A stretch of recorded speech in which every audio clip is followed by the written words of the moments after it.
So let's see, in the hands of Demon Kite pa as well, you can expect Demon Kite to just really late entry tuwing magpo-force ng clash itong si Aurora MLBB, just really go for the backline, and we've seen it numerous times tuwing may Joy ang kalaban. Yun lang talaga yung ginagawa with the electrifying beats.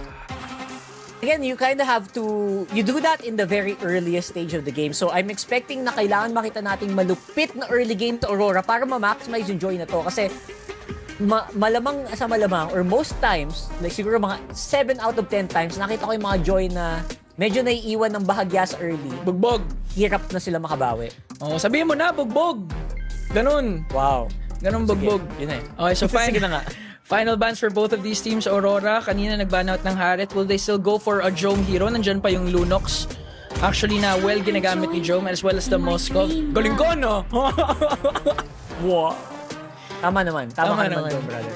Okay. So at the very least, yung mga kailangan nila ng long range na threats, because of that, madami pa namang kumbaga madaming comfort picks pa si Jome dito. Moskov is still very much in the table. And maganda din flex yung mga Bruno, ganun. Pero tingnan natin kung if they're gonna go that route. Kasi most likely, Moskov is the comfort. Ang ganda ng frontline dito ng Aurora. Ang Jujunuts. Ang sobra. Ng kanilang mga tropa. Let's see. Let's see if Jome would opt for a Moskov or a carry. Because so far, medyo masakit ang isang carry, especially if umabot sa late game. Ang personal witness ko yan kahapon. Tromang-troma na ako sa may carry na lineups. Pero Hylos will be selected. Most likely will go to the XP lane. Roam ang Cho. Or either or pareho yung ano nila eh. Yung Cho Hylos tsaka Gatot Hilde. Pwede pareho eh. And there you go. There's a Bruno. And, wow eh, swap daw muna sila. Moskov muna para kay Dominkite. Okay. Not bad. Good draft for both teams. Dominkite na nga pala talaga. Sorry. Okay. So drafts are set for game number 1. Smart Omega versus Aurora in a best of 3 series. Again guys, kung sino man na matalo dito, hindi pa malalaglag. Mapupunta lang sa kabilang kanto ng ating Swiss format, kung saan wala na silang second chance after ng serye na ito. Smart Omega versus Aurora. Ikaw, thoughts about the lineup, Rock? Medyo balance parehong lineups. They have very, very good front line for both sides. And I think na maganda din yung sagot ng Aurora here in terms of the gold lane matchup. Pagandahan na lang siguro ng Dayo, and I think na pag napunta tayo sa kabilang kanto, mag-jeep na lang naman. Tama. Gis pa rin ba pamasahe? Tignan natin mamaya. Hindi na rock hard. Ay, hindi na ba? Hindi na. Ano ka ba? Actually, hindi ko alam. Okay. Alam ko hindi na eh. O yun na. Ay, tignan natin mamaya. Sagutin nyo na lang sa comment section dyan kung magkano ba amin. Pero ito guys, ano ba? Hindi ko talaga alam. Feel ko 11. Hindi ba 11 o 13? Possible 11. Possible 11. Oh, basta ito na. Demon Kite, Joy, muling nagbabalik for game number 1. And let's see kung ano mangyayari. So, it is Aroma, Renegade na sa Gatot Katya. Hilda will be on the hands of Edward. At maagang pagbubugbog kay Legend Zero na napapangkanyang revitalized First Blood will go to Ukir. Yan. Ang ganda sana ng performances ng ibang mga Hilda na napapanood natin, but at this stage of the game, obviously, aside from the bush checks and using the power, yung wilderness, medyo hindi siya masyadong, I would say, useful yet. Pang-check lang talaga siya, pero in terms of offensive capabilities, kukulangin ka pa rin. Yeah. If you're a Hilda. Yeah, if you're Hilda, yeah. Tsaka, I really do like the Zeus'an pick kasi you can expect Edward and Renegade to really be frontliners, and alam mo naman ang hirap from frontline pag may constant threat of the Lantern Flare coming in from Ukir, in the hands pa specifically of Ukir. So let's see kung paano to lalaroin ng Aurora, because so far you mentioned kanina na to pull off a Joy kind of lineup, you really have to at least have a good early game para hindi mahirapan. And looking at the map ngayon as we head on to a technical pause, mukhang may plano yung Aurora dun sa taas eh. Nag-e-invade eh. Hindi ko lang nakita kung anong mangyayari dun eh. You know what? Actually, ito yung tama nilang gawin. Kasi technically, kahit ma-behind ka ng bahagya, it's a lineup na kailangan mo mag-invade. I-maximize mo yung Hilda passive. Make sure you use your shields to invade into the jungle. Kasi sa puntong ito, medyo tolerable pa naman yung jungle ng Omega. I mean, kaya pa nilang medyo magmaasim bahagya, try to get some advantages para ma-maximize yung Joy. Kasi pinag-uusapan natin kanina pa, yung Joy na to, kailangan niya ng early. 100% kailangan early or else mamaya hindi siya masyadong makakalapit sa kalaban. Magiging problema yung kill participation niya, medyo bababa ng bahagya kasi hindi mo nga malapitan. Kasi pag lumapit ka tas hindi namatay yung kalaban, most likely mahihirapan kang bumalik ulit kasi nag-cooldown na yung electrifying beats mo and everything. Or at the very least, try to avoid na mag-invade yung Omega sa kanilang pinapakita ngayon. So, short technical pause lang guys, huwag kayong mag-alala dahil mabilisan lang naman to. Never naman nagkakaroon ng matagal na pause dito. Tsaka kagandahan sa ESL, sabay-sabay yung broadcast. So, kung umaba yung tech pause dito, sana naman hindi. Marami pang ibang broadcast dyan. Katulad ng sa English stream guys. Sa mga supporters ng Fnatic Onyx Philippines, sila po ay currently facing RRQ Hoshi. So, isa pang mabigatin na labanan yun. Actually, that's true. And honestly, madami namang tabs ang aking mga browser. Tama. At kayo din sana. So, pwede yung gamitin yan. Gamitin nyo yung tabs natin. And right now, obviously, as I mentioned, tolerable naman itong si Andoryu right now. Pero now that meron na din ultimate with the fracture, it will be a threat. Pero hindi pa masyado magamit dahil nasa kabilang side siya ng mapa. Yeah. So guys, sa mga nagtatanong dyan, Doming Kite po talaga yung nakalagay. Doming Kite! Kasi Legit! akala, yung iba namamalik mata eh. Hindi po yan katulad nung pakbet kahapon. Doming Kite po talaga ang naging pangalan ngayon ni Doming. At ngayon, ang ganda ng pagpasok. Dito na Smart Omega, talaga naman pinupuruan dito si Renny J. Pero may revitalize din naman sila. Ilalabas mo kasi Chakto pa nga ata. Unang tutumba sa kamay doon ni Demon Kite. At nabaliktad pa nga ng Aurora ang laban dahil si Andoryu din naman ay tutumba para sa kamay ng Aurora. Okay, medyo nagulat ako doon na nilaban ng Omega yon because I know for a fact na nagamit na ni Andoryu yung kanyang fracture maaga pa lang. Simulang-simula pa lang ng laban yun. Naka-1 na sila and I thought, akala ko happy na sila doon. Or they actually suffered more because of that. Yun na yung surprising turn of events. And dito din talaga nagmamatter yung mga revitalize ng ating dalawang koponan. I mean, just look at it. Ito na. Isa kay Shaknu, dalawa para sa side ng Aurora, Renny J, and Edward. And clearly, they were able to utilize it kasi sobrang siksik ng clash na yun. Lahat nasulit yung revitalize and Aurora ngayon has a better chance of securing this first turtle. O nga, dalawa pala revitalize ng dito, no, ng Aurora. Parang kaya siguro gusto nila mag-team fight. Sabi lang, sige, magsama-sama tayo dito. Heal for everyone. You get a heal. Oy. You get a heal. Everyone gets a heal. Naging Rafaela. Kahit wala namang Rafaela dito. Tapos maganda ka pa nun, mag-support emblem ka pa, plus 10% healing. Joke lang, wag. Sarap, wag naman. Sobra na. Sobra na yun? Sobra naman. Okay, so Yan na nga. dito natin nakikita yung yung medyo nahihirapan si Uker mismo kahit may Lantern Flare siya mag-zone out kasi yung threat of the taunt coming in from Renegade or pag bigla siyang hinuli ni Edward with the Hilda. So ngayon siya nilabas na kanyang Glorious Pathway. Yue ang kanyang target dito as Uker talaga naman nag-Lantern Flare lang. May sipa doon coming in from Rio para makakuha ng turtle. I see Demon Kite. Tumama din naman ng Spear of Destruction pati yung ultimate coming in from Yue para parusahan si Shaknu. Aurora secures the turtle plus gets 2 kills. Mukhang walang trade yung Omega doon. Bro, ito na yung sinasabi natin na gustong-gusto ng Aurora. As in, pabor sa kanila. Pag lumaban kayo ng sabayan and kita natin na hindi sila umaatras talaga kahit makakuha ng magandang sipa. Itong sila, dito, Ryota, they will still keep on fighting and you will probably not be able to get out kasi frozen solid kayo mga paa mo ay nakatatak sa lupa dahil hindi sila makagalaw kasi naka-yellow. From the Aurora. Hirap nun. Tsaka, credit kay Renegade din. Ang ganda ng pag-zone out niya actually kay Andoryu. Kahit a full HP pa, parang pinag-isipan na lang tuloy ni Andoryu kung papasukin pa rin niya or mag-go for a trade. Kahit alam na niya kailangan nila ibigay yung turtle. Kasi, again, the threat of Renegade and Edward, just soaking up the damage and eventually dishing out the damage of their own. It's just too much. So ngayon, Aurora, meron naman onting kalamangan, 1k gold lead. But again, nakuha nila yung turtle and so far, nahihirapan yung Omega makahanap ng trade. Dito magets kung bakit nag-heal din yung mga tao. Ang bilis mag-rotate mula sa taas, dire-diretso pababa. Maglakad ka lang dun sa mga bush. Tapos, again, Brusco lineup to eh. Walang Brusco dito, pero walang Brusco. pang-Brusco. Yung dalawang bodyguard, dalawang bouncer mo sa harapan. Especially dahil nga gatot kacha pa, pwede siyang tumalon sa likod. At gumawa ng milagro, Renny J pa ang may hawak niyan. Tama, no? Tsaka, dito mo talaga makikita yung sinasabi nilang XP lane nagiging secondary roam. Pero grabe si Jom! Solo! Na-solo kill dun si Grabe naman. Doming Kite. Okay? With the solo kill, and here we go with the glorious pathway. Nagsisimula na, nagsimula na sila, Kuya Ingan. Ay. And I think mahirap na mag-out dito. Parang si Yui yata yung unang mapupuruhan dito. Hindi sapat yung revitalize para maligtas siya. Pero on the other hand, Edward tsaka Demon Kite pumasok doon with the electrifying beats. Pero Yun na. Edward naiipit nga going after Ryota. Tutumba siya na naman sa kamay ni Jome. A double kill from Big J. Spear of Destruction tumama pero ikakasa nga ba dahil nandyan ang dalawang membro ng Smart Omega. Sarap ng buhay ni Jome dun na naka-solo kill ka na, tapos naka-free hit ka pa, tapos naka-turtle buff pa si Andoryu habang nangyayari lahat yon.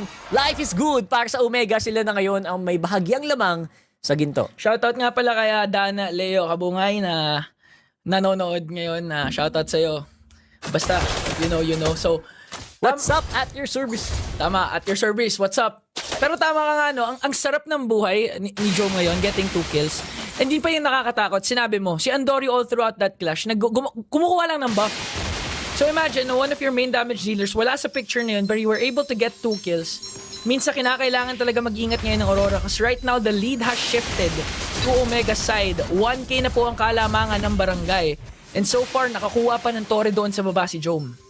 And even until now, kasi yung focus kasi dito is nangyayari sa jungle. So, wala si Jome dyan. Nandun lang siya sa baba, kumukuha lang ng goal. And there you go, free hit na naman. Renny J, napakababa na ng buhay. Hindi na yata makatakas pa. And Edward, tayo to the power of wilderness. Na slow pa nga ng glorious pathway. Good luck talaga pili ng target. Doming Kite, hindi makakuha ng target. Buhay pa rin ang 5 miyembro dito na Omega. Grabe yung mga pinapakitang sipa ni Ryota. Ganda, proper targeting. And that's alarming kasi the two tankiest heroes, yung dalawang pinakamakunat mong hero, dalawang bodyguard mo, ganun lang kadali ang binurst down ng Smart Omega habang kinukuha nila ang bottom lane turret dito. Means that Aurora needs to do something. Because so far, in terms of skills, tumatama din naman yung Frigid Glacier ni Yue, pati na rin yung Spear of Destruction ni Doming Kite. Pero after that, kasi pagpitas na yung mga frontliners mo, nakakatakot umentry pag ikaw si Doming. That's right.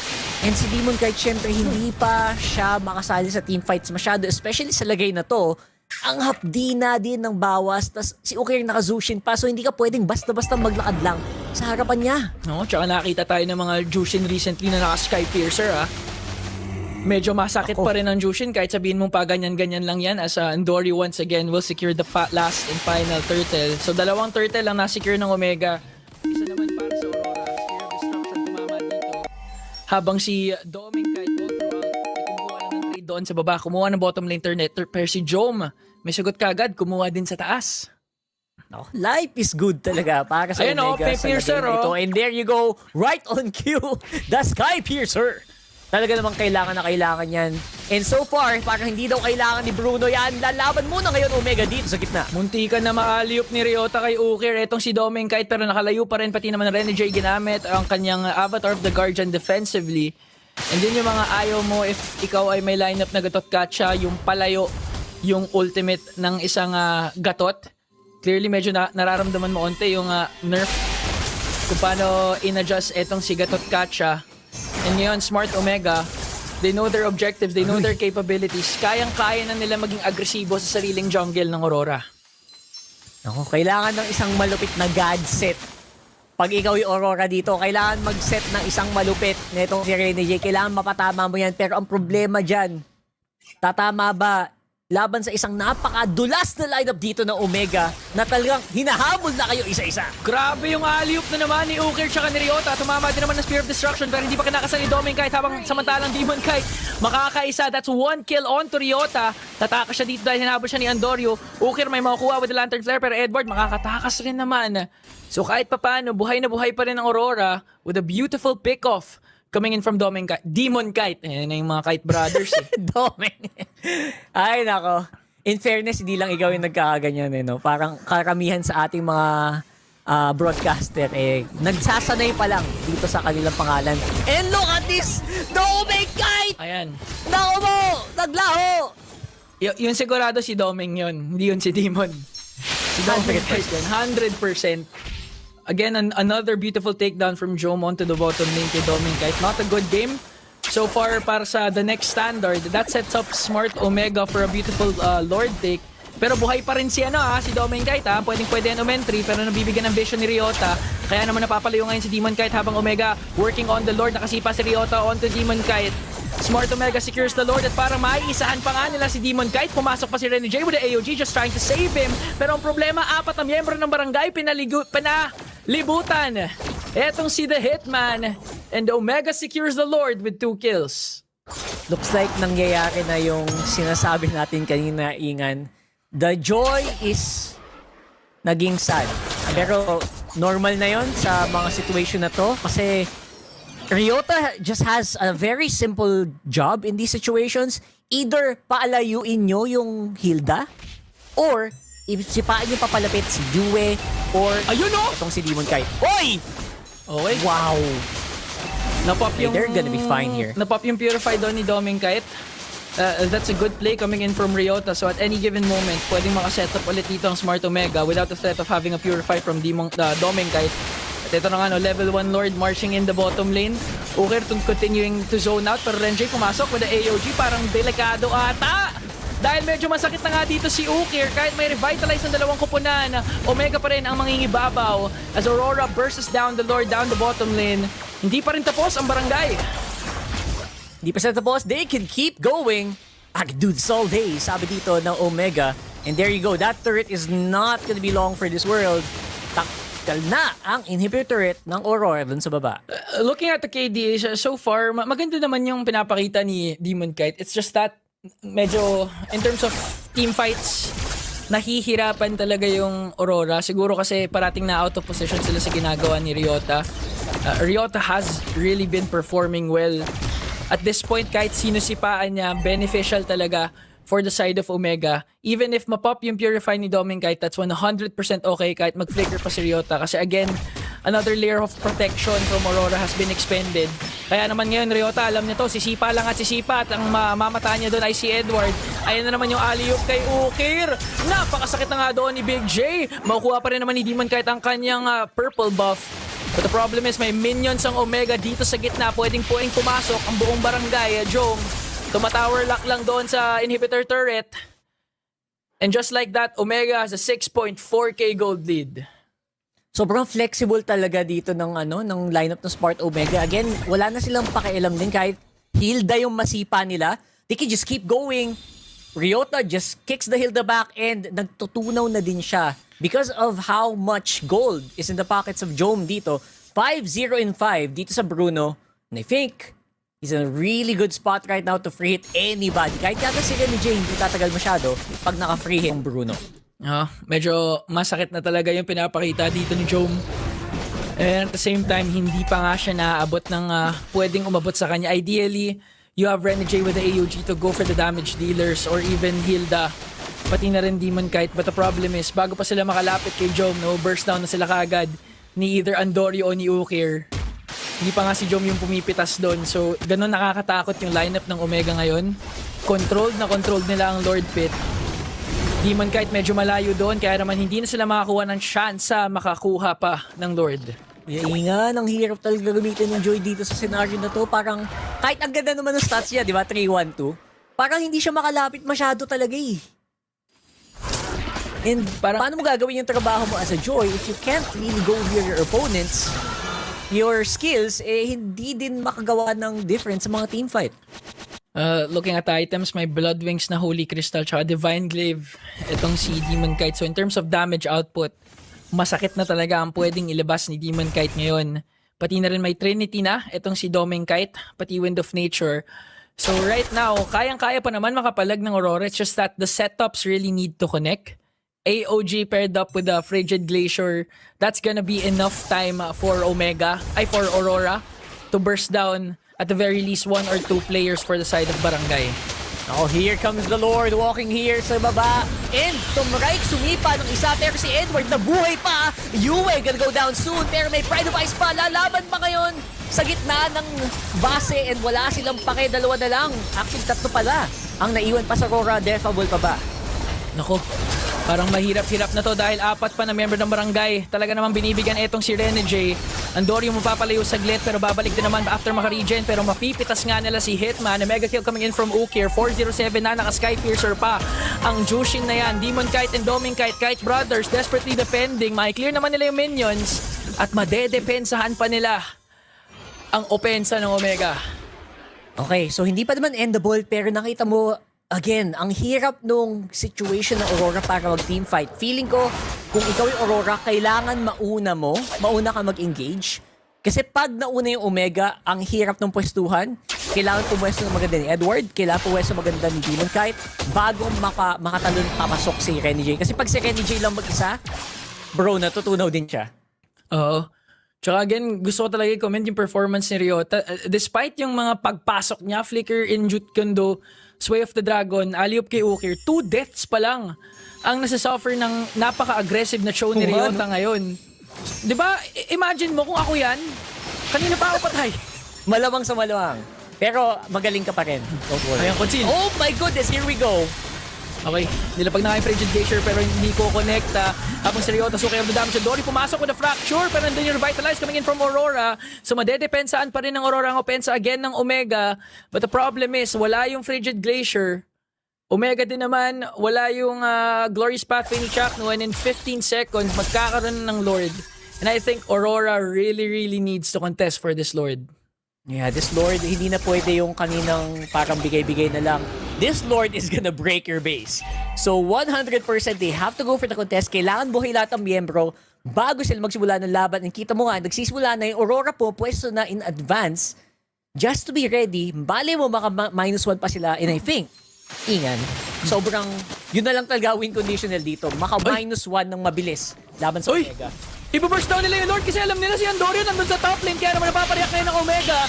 May retribution dito ang Aurora at mukhang makukuha nga nila yung Lord. A beautiful play from Aurora MLBB. Wala namang mapipitas sa kanila. In fact, si Chakno pa nga ang nawala kapalit ng buhay ni Edward. And that was a quick play from Aurora. Sila pa ang nakakuha ng Lord. Medyo nagulat din ako. Nag-go sila. And hindi na sila nagpatumpik-tumpik pa, which is honestly very smart. Kasi if I were Omega, sabihin ko, ay hindi, magtatago na yan sa base, hindi yan basta-basta lalabas. Siguro si Demon Kite na lang yung naiwan sa taas. Pero I was also surprised na si Demon Kite dire-diretso to the Lord. Parang wow. No reaction from Omega at all. Hindi mas at all, pero parang medyo Na off guard eh. Uy, half-hearted lang yung reaction nila. Parang tanggap na nila na, ay, wala sa kanila. Nagkamali yata tayo, guys. Sa kanila yata to. Nabigla dapat i-Lord Dance nila eh. Kaso ang problema sabi ng Aurora, ayoko na ng Lord Dance. Masyadong matagal yun. Gusto ko gumera na kagad. Ryota na pa-flicker doon. Hindi pala flicker.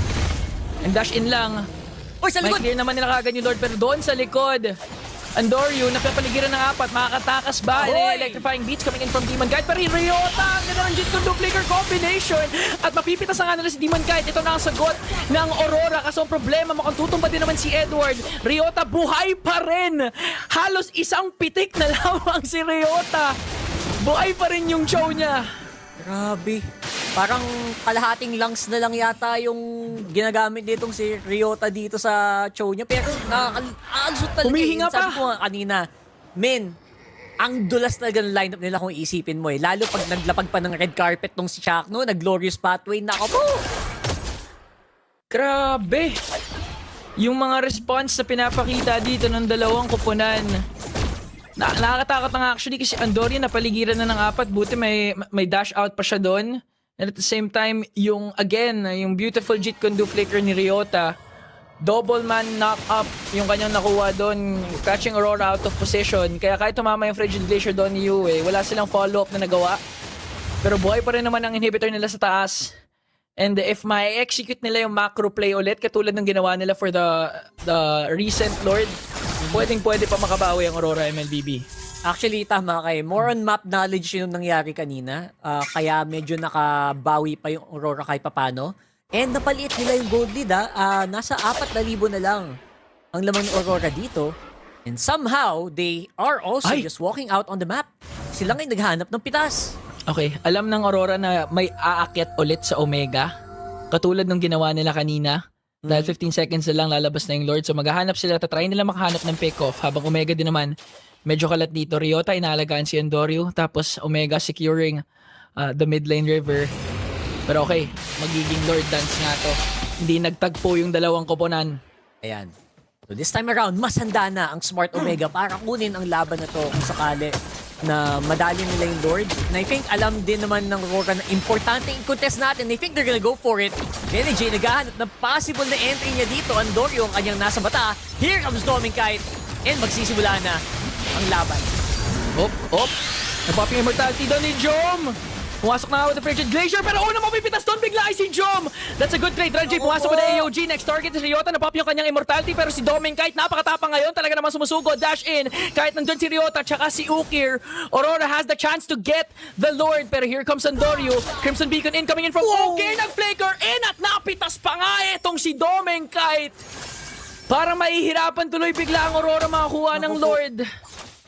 So parehong marksman natin ngayon tanggal sa laban. Magsisimula pa ba kaya sila ng Lord Dance? I think not. And I think talagang namula ang mata ni Doming doon. Naghahabol siya ng possible kills just to maybe secure this Lord. Pero apparently, napatagal pa ang laban dahil doon. Okay. Fracture in from Andorio plus Lantern Flare. Binibigyan nila ngayon si Edward. AOG para mapalayo ang Omega. Apat na member na Aurora ay humahabol ngayon. UM may Frigid Glacier. Pwede niya ikasa flicker in. Ito na nga gusto niya kunin dito si Andorio. Pero nandun yung Fracture. Nag-pop yung kanyang passive. Pati Andorio immortality niya nandun. Pero inabangan ni Demon Kite. Mahahabol ba kaya niya itong si Andorio? Makakatakas. Pero ang naiwan ay si Ukir. And a shutdown kill for Demon Kite. Medyo, I like yung nakita ko kanina, medyo advanced thinking tong si Yue, pero advanced thinking din tong si Lahat advanced. Okay, lahat advanced, men! At yan na nga, magsisimula sila ngayon ng laban 4v5 in this Lord take. Pero kailangan syempre i-manage muna yung waves. I think this will be just about enough time para kay Ukir na makabalik. Okay, ang tanong ngayon, sino na nga ba talaga ang hari ng late game? Aurora ba or Omega? Kasi bagong barangay na to eh. Kaya nga eh. 24 minutes na tayo, Ingan. My goodness. Naku po, kakagaling lang nila sa mga fastest games ngayon. Pinapahaba nila. Talagang sinusulit nila ang SPS ngayon at Aurora. Binaburst down yung Lord. Alam nila na wala si Andorio. Ang ganda na pag-zone out dito ni Renjay Edward. Tsaka naman ni Demon Kite. Soft reset for Aurora dito si Lord. Renjay, maraming vision na nakukuha. Spear of Destruction kinasa pero hindi tumama and Aurora will secure the Lord. Wow, that is a very, very crucial Lord na makuha dito ng Aurora. Just to make sure na hindi sila basta-basta mapush yung waves. I think hindi nila kailangan pang end to. Kailangan lang nilang equalize yung inhibitor turret count. Not to mention, maybe do another -1. Kasi kita mo, Ingan eh. Ang laking bagay ng -1 kanina. Oo.